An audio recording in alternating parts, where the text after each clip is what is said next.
حضرت عثمان کی شہادت کا واقعہ۔ بسم اللہ الرحمن الرحیم۔ اسلامی تاریخ میں کچھ ایسے واقعات ہیں جنہیں یاد کرتے ہوئے دل غم سے بھر جاتا ہے۔ انہی میں ایک نہایت دردناک واقعہ حضرت عثمان بن عفان کی شہادت کا ہے۔ وہ شخصیت جنہیں سخاوت، نرمی، حیا اور قرآن سے محبت کی وجہ سے امت ہمیشہ احترام سے یاد کرتی ہے۔ آپ وہ خوش نصیب صحابی تھے جنہیں حضرت محمد کی 2 صاحبزادیوں سے نکاح کا شرف ملا، اسی وجہ سے آپ کو ذو النورین کہا جاتا ہے۔ حضرت عثمان قریش کے معزز خاندان سے تعلق رکھتے تھے۔ اسلام قبول کرنے سے پہلے بھی آپ اپنی دیانت، نرم مزاجی اور اچھے اخلاق کے لیے مشہور تھے۔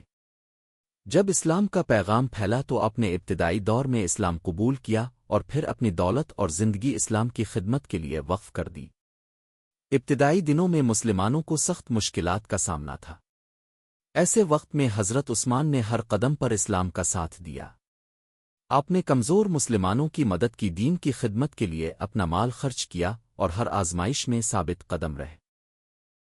مدینہ منورہ میں جب پانی کی کمی تھی تو آپ نے ایک کنواں خرید کر مسلمانوں کے لیے وقف کر دیا تاکہ ہر شخص بلا مشکل پانی حاصل کر سکے۔ اسی طرح کئی مواقع پر آپ کی سخاوت اور خدمت نے مسلمانوں کے دل جیت لیے۔ غزو تبوک کے موقع پر بھی آپ نے بڑی مالی مدد پیش کی۔ اس وقت اسلامی لشکر کو وسائل کی سخت ضرورت تھی اور حضرت عثمان نے کھلے دل سے تعاون کیا۔ یہی وجہ تھی کہ رسول اللہ بھی آپ کی سخاوت اور اخلاص کی تعریف فرمایا کرتے تھے۔ وقت گزرتا گیا اور حضرت عمر کے بعد حضرت عثمان مسلمانوں کے تیسرے خلیفہ منتخب ہوئے۔ آپ کے دور خلافت میں اسلامی ریاست مزید وسیع ہوئی، نئے علاقے فتح ہوئے، تجارت بڑھی اور اسلام کا پیغام دور دراز علاقوں تک پہنچا۔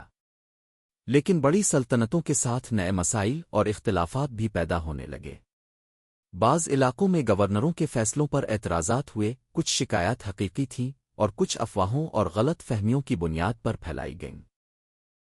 آہستہ آہستہ ایک ایسا ماحول پیدا ہونے لگا جس نے بعد میں اسلامی تاریخ کے ایک نہایت دردناک باب کو جنم دیا۔ حضرت عثمان بن عفان کے دور خلافت میں اسلامی سلطنت بہت وسیع ہو چکی تھی، نئی فتوحات ہو رہی تھیں اور اسلام دور دور تک پہنچ رہا تھا۔ لیکن جیسے جیسے سلطنت بڑھی، کچھ علاقوں